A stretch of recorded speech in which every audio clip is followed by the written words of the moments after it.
It's time to talk sports. It's Hacksaw's Headlines, a panorama of the world of sports, stories, comments, and opinions. Touchdown, San Diego! Now, here's iconic sports talk show host Lee Hacksaw Hamilton and co-host John Riley.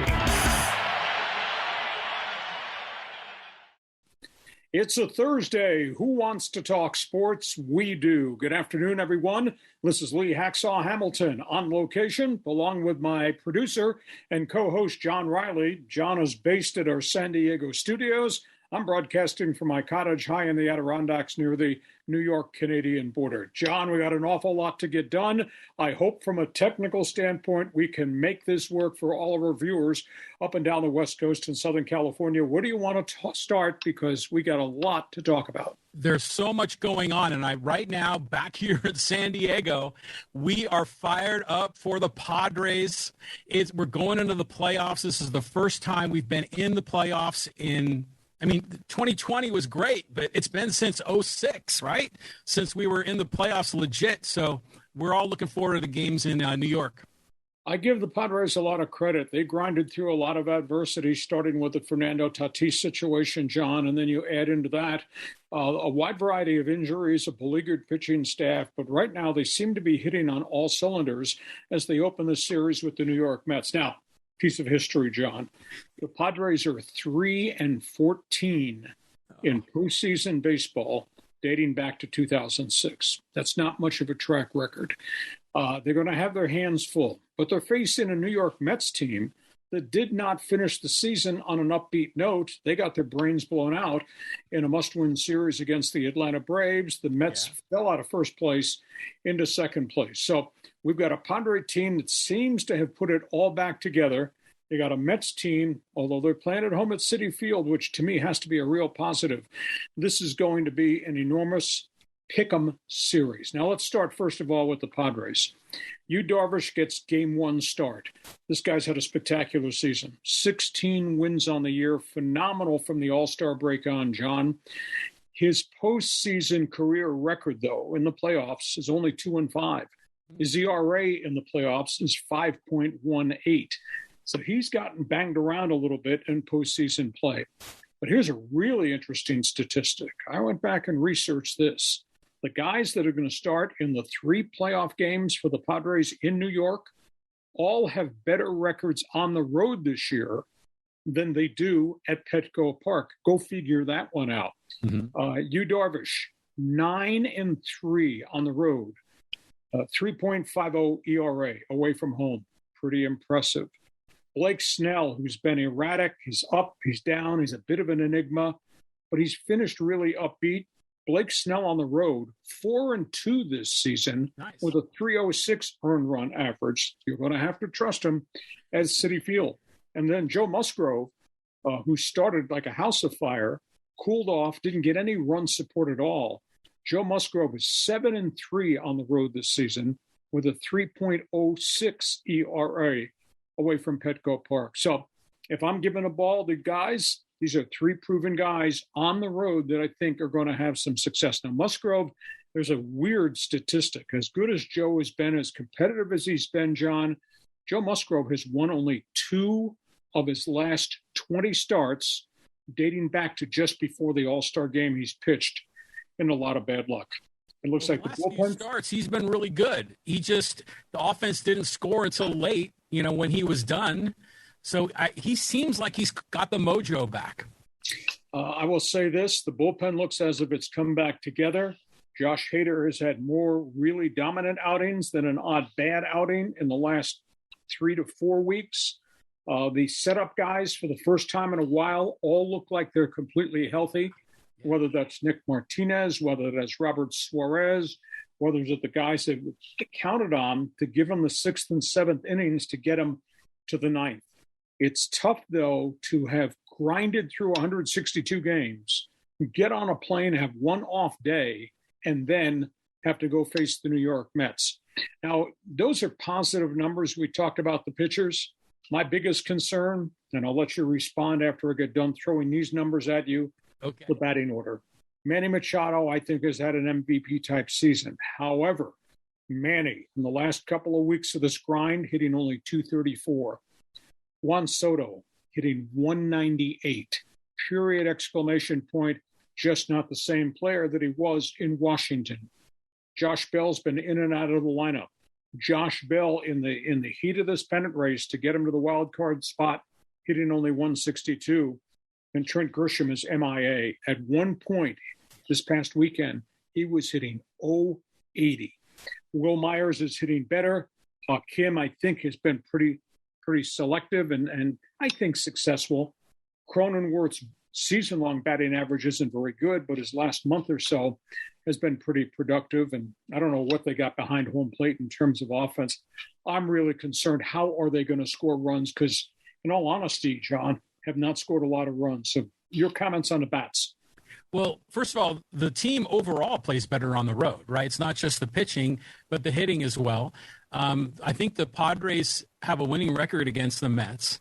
My son was actually in New York over the summer with his buddies, and they went and saw the game, one of the 3 games at Citi Field, and the Padres looked great. So can we bring back the magic? You remember that moment, like, I don't know, it was like 7 years ago when Justin Upton hit the home run in the rain, and it was like a magical time when the Padres won it all, at least in that one game. Maybe we can kind of recapture that. And I think this series is winnable for the Padres, even though they're on the road. They have a tough assignment. I mean, Soto hits really well off of DeGrom.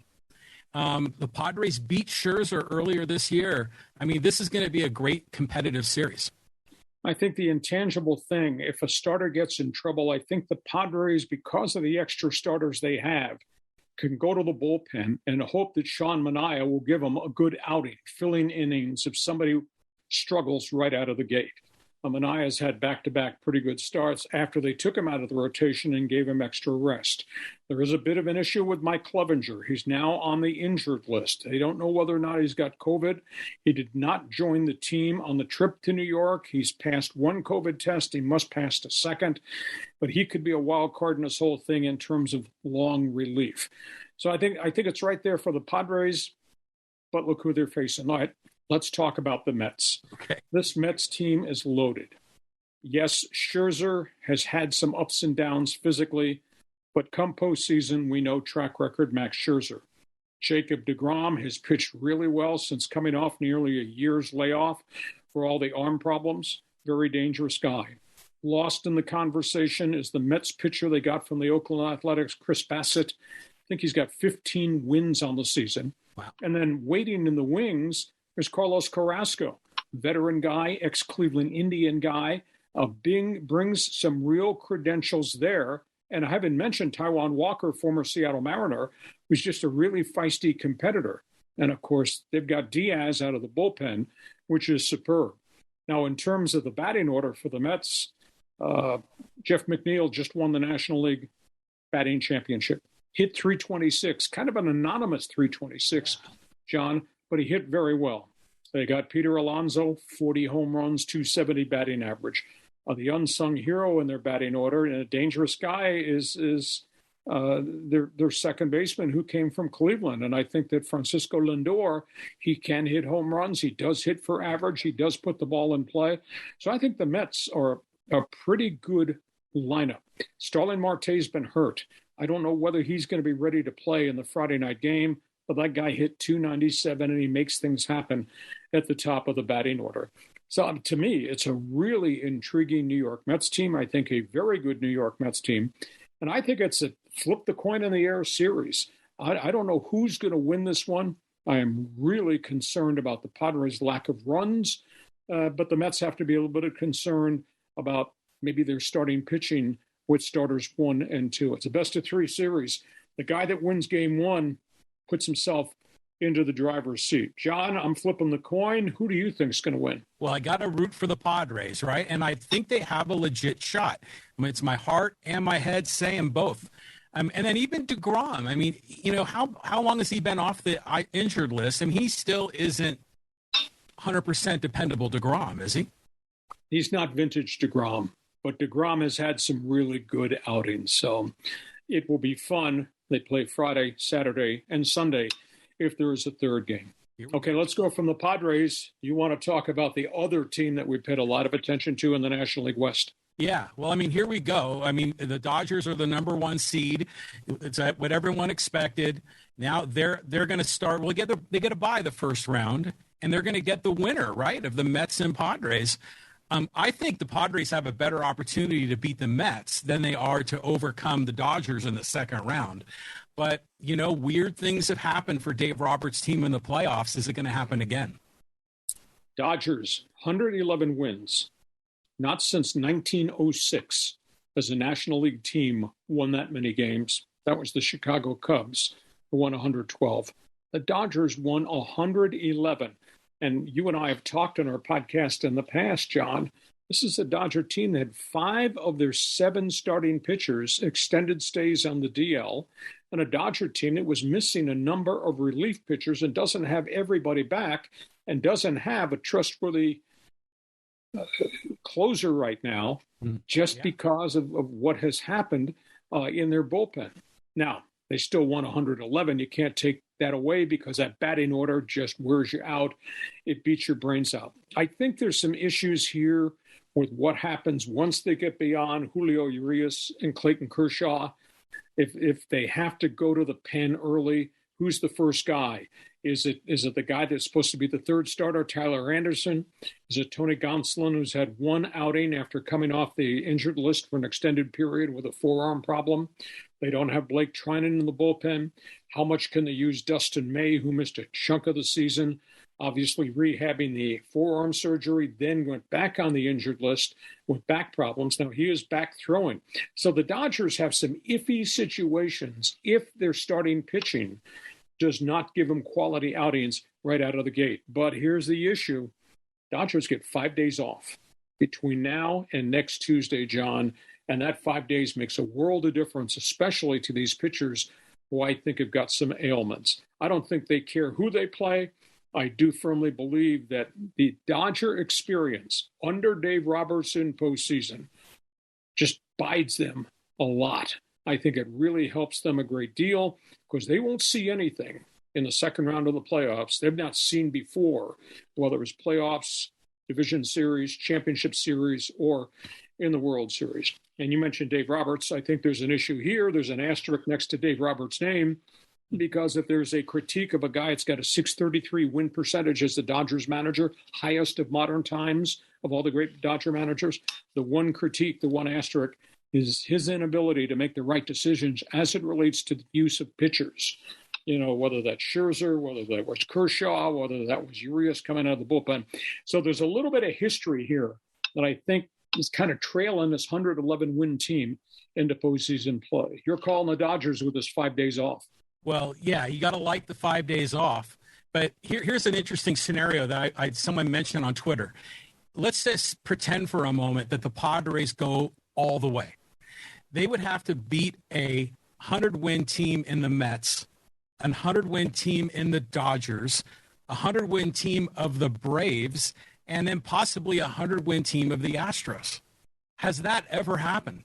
I know in 98 they beat 2 100-win teams, but you still, if I'm a betting man in Vegas, you got to put your money on the Dodgers. Okay. And even though you know something could go wrong. Let's talk about the third team on the West Coast. No more games to be played, but they're making news already.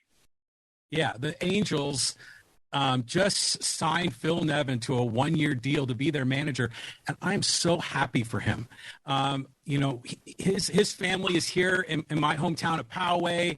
My kids know his kids. We've seen him over at the Poway High School baseball field. He's a great, upstanding man.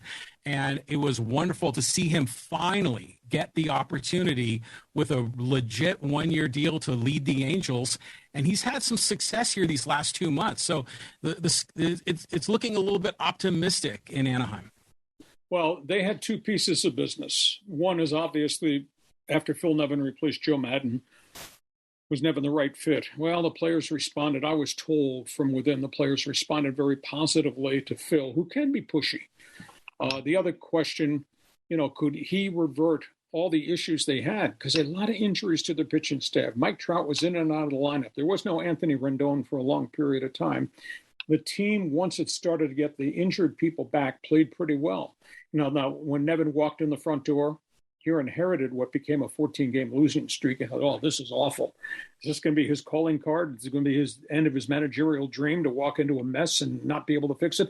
But he did. They had a 5-game winning streak, and at the end of the season, they had a 7-game winning streak, including wins against Seattle, who are in the postseason. So that's a positive. Phil gets another year. The other positive is the big question, would they trade Ohtani at the trade deadline? Arte Moreno said no. The big question, could they afford to re-sign him? The club is up for sale. Arte Moreno said no problem. They signed Ohtani, superstar, two-way player. Haven't seen this since Babe Ruth. They signed Ohtani to a 1-year, $30 million extension, and they'll deal with free agency next year. They may have new ownership by that point in time. So the Angels have answered 2 questions before we started postseason, even if they're not in the playoffs. However, the next big question is, what is that general manager going to do to fix the woeful pitching staff, and can they get some more healthy players in that complement what they have? So there we are. A quick comment on baseball as it relates to the other playoff series. We'll just play pick 'em, pal. Tampa Bay at Cleveland. I mean, we know what the Rays are all about. Nobody knows the Indians. The Indians have a bunch of guys who have really come together, led by the star Jose Ramirez, but they got Steve Kwan. They got a whole number of other guys. All they do is win games. Not a lot of recognizable names outside of Shane Bieber, their starting pitcher. I'm picking Cleveland to beat Tampa Bay in that playoff series. The other playoff series, you've got Seattle-Toronto. The Blue Jays have struggled with an interim manager. They've never been hot. You look at the batting order with Springer and Guerrero and Bichette, and you say, why did they struggle to get in the playoffs? Well, they've had a lot of injuries to their pitching staff, but they're in postseason. And you got Seattle, which has really come together, and Joey DePoto's made every type of deal imaginable. And they got Luis Castillo, which is a huge difference from Cincinnati, and he will be their first game starter. I'm picking Seattle to win that. And the other National League wild card, I don't know what to make of Philadelphia. They've had so many pitching issues. Bryce Harper right now is not having a Bryce Harper season, but they do have lots of bats. Castellanos, JT Realmuto, Rhys Hoskins. That could be a slugfest, but they're playing in St. Louis, and that means you're facing Goldschmidt, and that means you're facing Arenado, and that means you're facing those old guys, Adam Wainwright and Yadier Molina, and a collection of young outfielders that are very productive. I think St. Louis somehow, some way takes out Philadelphia. So your pick on the other wild cards. Yeah, so the fun part of the American League wild cards with Cleveland and with Seattle's, there's so many Padre players that are on those 2 rosters. So they may not be recognizable names nationally, but for us, we know these guys. So, but I'm really pulling for Seattle. These guys have been in that drought for, gosh, how long? 2 decades. So good for them to get in. And then, in the national, and I'm going to pick, just like you, I'm going to go Seattle. I'm going to go with Cleveland. And in the other series, I mean, rolling into St. Louis is tough. That's a hard place to play. And those guys have experience as well. So I'm with you. We're going Cardinals in that series as well. Hope you're enjoying our special Thursday podcast. John Riley is in master control back in San Diego. We're attempting to do this from my cottage in the northern Adirondacks near the New York-Canadian border. Okay, let's go from baseball. Let's go to football. Where do you want to start? Because, boy, there's a lot of things to talk about. Oh, my God. The Chargers, all of a sudden, it was doom and gloom, and now suddenly things are looking brighter for the team. Well, they won in Houston, almost lost in Houston. It was Houston, which is really a poor team as it relates to roster makeup. So they get back to 500 at 2-2. Now they got to go to Cleveland. And that's going to be a much bigger challenge, John, because the Bolts, led by Justin Herbert, who threw for 340 last week, the Bolts are not playing the Houston Texans. They're playing Cleveland. The weather forecast in Cleveland, sunny and cool, and 100% chance they're going to run Nick Chubb and the linebacker Hill all day long. What a great That's going to be an enormous challenge for the Charger defense because we know what Kansas City is doing post Baker Mayfield without Deshaun Watson. They're playing power ball with those 2 running backs. And I mean, Chubb is that's a 100-yard guy. And Kareem Hunt has really become a great complement to what Nick Chubb is. And they can still throw the football down the field with Jacoby Brissett. The fascinating aspect to the Chargers is that they don't have their left tackle. They've had problems on the right side of the offensive line that are starting to spring up. Cleveland's obviously, if Cleveland were 100% healthy, you'd really be worried about Myles Garrett and Jadeveon Clowney coming off the edge. But those guys have had minor injury problems. But Cleveland does have a really good secondary led by Denzel Ward, Greedy Williams, etc. I don't think this is going to be an easy game. What Herbert has done so far to play through this fractured rib cartilage thing is pretty amazing. But he did it against the Houston Texans, and that's not much of a challenge. This is, I think, a legitimate Cleveland Browns big-time defense. And the Charger defense, their manhood's going to get tested because that's going to be Nick Chubb and that's going to be Kareem Hunt. And occasionally it's Jacoby Brissett throwing the football down the field. Your response? Yeah, I get it because we knew they were rickety kind of going into Houston. And then, I turn on the TV and it's like, wow, they were up big. But yeah, you're right. I mean, it's kind of a weak team. They're near the bottom of the NFL. But going into Cleveland is tough, even, in the new stadium environment, the dog pound is there. And going on the road 2 consecutive weeks, it's going to be tough for the Chargers. Let's see if they are starting to heal or if they're going to get exposed. Herbert's thrown for 1,250 yards this season. Think about that with not great protection and with an injury. That's pretty impressive. Now, do they get heal? No. Keenan Allen retweaked his hamstring again. He is out. That's a big setback. Now, there's another thing. It's not been talked about. Dustin Hopkins injured a quad in the game in Houston, and he is their rock-solid, trustworthy field goal kicker. If he can't play, they just brought in a street free agent on Thursday that might have to try to kick field goals in the dog pound. So will not be easy for the Bolts. The other team in Southern California, you want to talk about the defending Super Bowl champions who don't look like Super Bowl champions right now. Yeah, they were up in Santa Clara. I mean, first, before the game got started, they had the crazy guy running on the field with the pink smoke, and he gets tackled by the 2 Ram players. But then the game rolls on, and wow, I mean, the 49ers looked really good, or did the Rams look really bad? But the end result of that is not what I expected. Street fight. San Francisco punched them in the mouth, and the Rams could not respond. The Rams are 2-2, John. The 2 losses, they got their brains beaten by Buffalo, and then they got mugged by San Francisco. That, to me, is a warning sign. And you and I have chatted about the Rams, not the same football team right now, and that's a big issue. Cooper Kupp had 14 catches last week. Think about that. Cooper Kupp's got 42 receptions in 4 games. He's on a pace for 170 catches. He can't do it by himself. They obviously made a mistake in the money they gave Allen Robinson, the ex-Chicago Bear. He's lost. They don't target him. And this guy's getting paid big-time money. Tyler Higbee catches what they can throw to him. The bigger issue is offensive front is all chewed up. They don't have their center back. Now they've lost a guard. They've lost a tackle. There is no Andrew Whitworth at left tackle who went into retirement. Can't bloody run the football at all. I mean, they've got issues. And on the defensive side, San Francisco went down the field on them. Buffalo went down the field on them and ran the ball on Aaron Donald. This Rams team, to me, John, is just not the same football team. And Sean McVay's got his hands full right now because, as they get ready to move back into action, I just think this is going to be a huge challenge for them because they got issues. And they're not answering the question, is Matthew Stafford really healthy?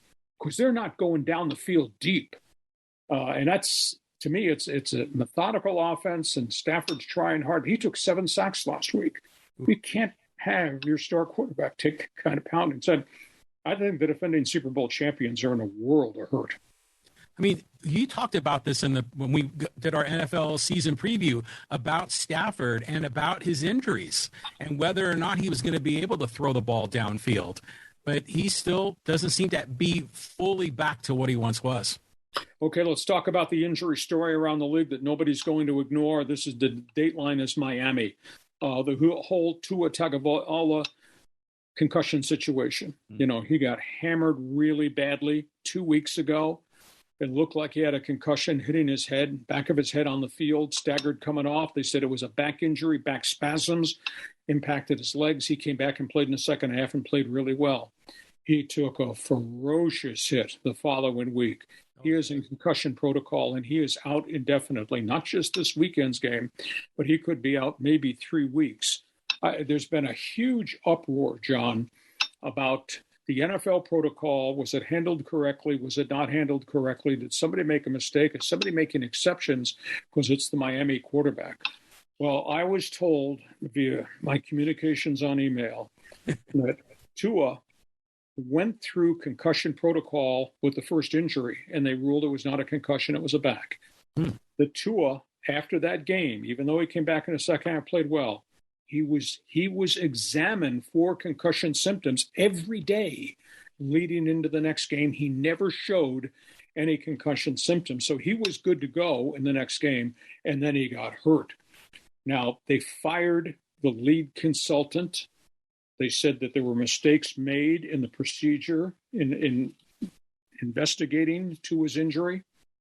What they've now inserted in place of the fired consultant is that 3 doctors now have access to all the information day by day. Tua continues, now that he is in concussion protocol, those 3 doctors get emails of all the diagnostics, and they evaluate each night whether or not he should be cleared to practice, limited in practice, what his role is in practice going forward. He's obviously not going to play this week.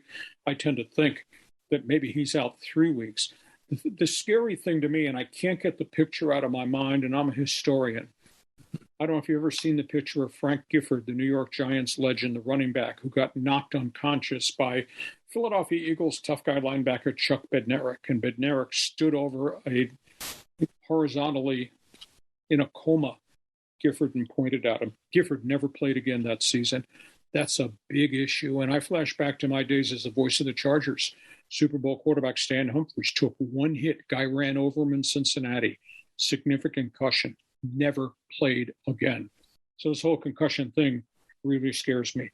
Was there malpractice? I won't go that far. Was there malfeasance? I don't know that even go that far. Were there mistakes? Well, the NFL seems to think there are.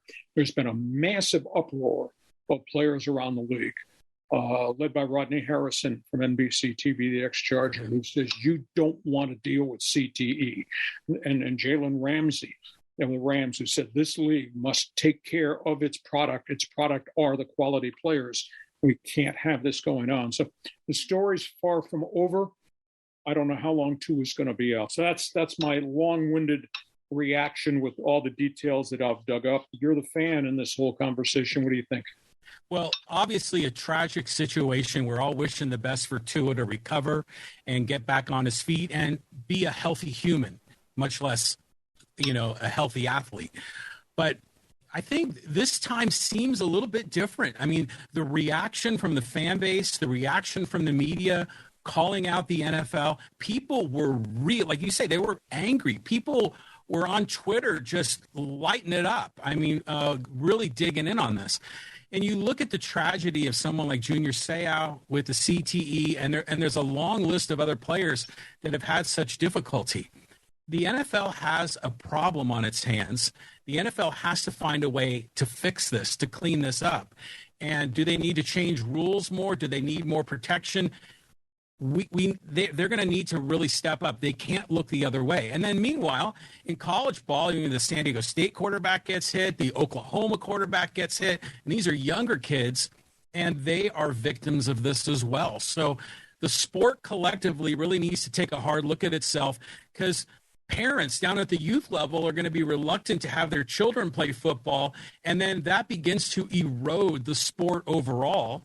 And then the NFL is going to have a financial problem on its hands. The NFL uses the term abundance of caution. They need to invoke that phrase right now. They need to fix this and get it right to protect the players. Now, you mentioned San Diego State. Let's just do a brief comment. The Aztecs have a quarterback crisis. Unbelievable. They were down to an 18-year-old freshman who had never taken a snap in college football after Braxton Burmeister suffered a concussion last week, and the freshman backup, Kyle Crum, went out with a broken collarbone. Well, they have taken one of their safeties, Jalen Maiden, who transferred here from Mississippi State, as a quarterback, and they have put him back into practice as the backup quarterback. Burmeister has practiced this week, now, not contact. He still was in concussion protocol as of Thursday as we took the air, but he was allowed to practice, and he's not had any symptoms since then. But they're going to have to be very careful, and I'm sure they will, because those are good medical people there. Yeah. Very careful.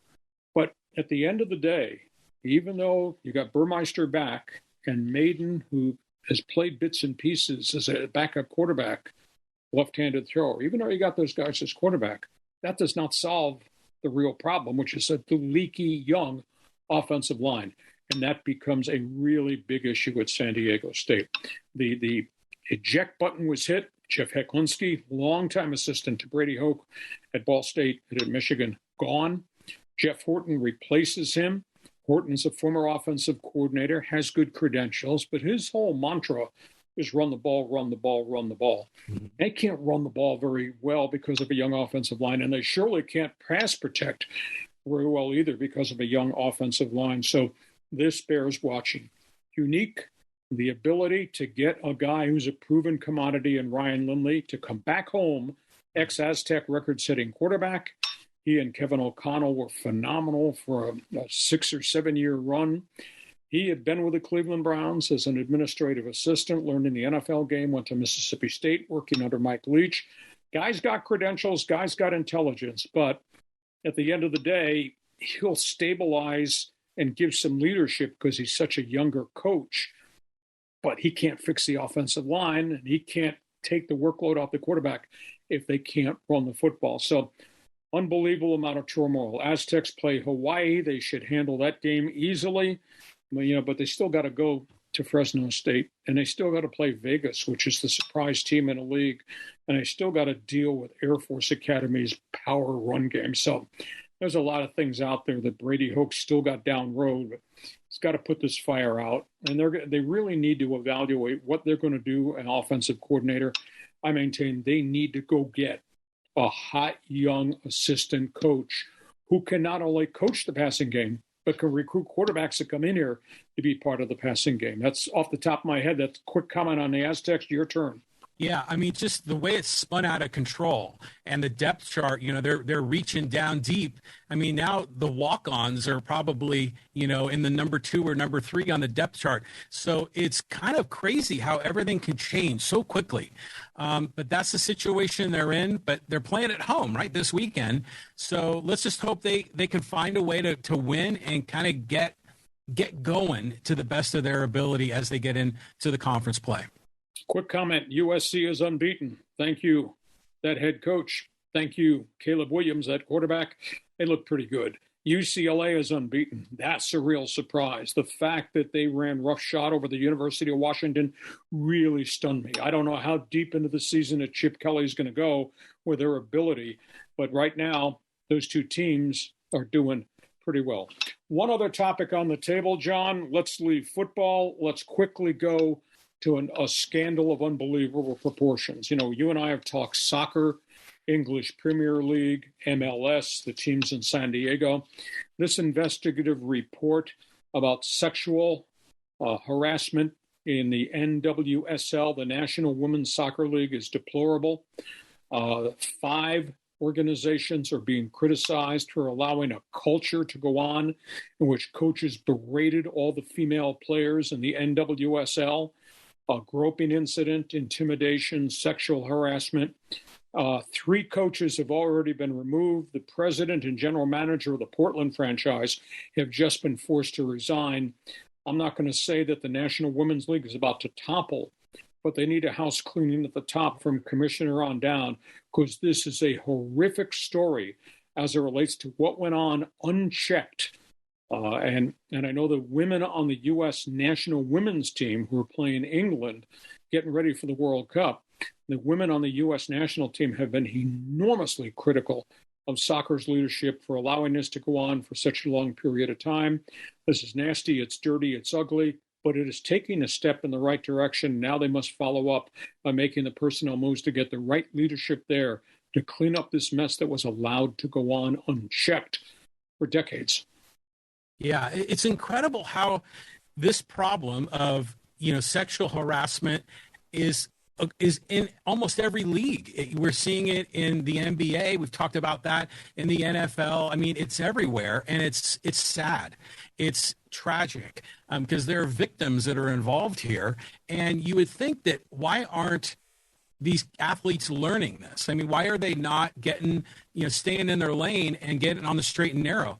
It makes you kind of wonder, does this have to do with athletes for most of their career? They've been sort of these untouchable, athletes that everyone looks up to that can do no wrong. Does that get into their psyche so that they think they can get away with this, this garbage? Well, the big issue is the harassment, and everything else has come from general managers and coaches. It's not player to player. The most outspoken one is Megan Rapinoe, the superstar from Team USA. She's the one that led the lawsuit and the drive to get women players paid on an absolute equal basis with the men's national team, a massive lawsuit that she helped forge that got women now equal pay to what the U.S. World Cup team is getting. And she has been very vocal that this abuse of female players in the NWSL has to be dealt with and dealt with at the top, starting with maybe the firing of the commissioner, who did not seem to think she had the power to stop it, and then the governance and the board of directors, etc. So we've not heard the end of this, but this report was sleazy. It does indeed take a step forward. Mm-hmm. A lot of topics on the table. John, this has been fascinating. You at our San Diego studio, me at my cottage up on the Canadian border in upstate New York. We did this. We'll be back with our normal schedule this coming week. And we remind you, if you enjoy our podcast, the text, tweet, email all your friends, because we are live on Facebook. We're obviously live on YouTube. We do put it up also on Twitter, as well as all the audio platforms too. John, good job. We'll look forward to chatting with you next week. Thanks again for being with us, and enjoy the playoffs. Here come the Padres and postseason play going to the World Series. That's right, Lee. Looking forward to it. My pleasure. Thank you, John. Join us again for Hacksaw's Headlines on YouTube, Facebook, and Twitter.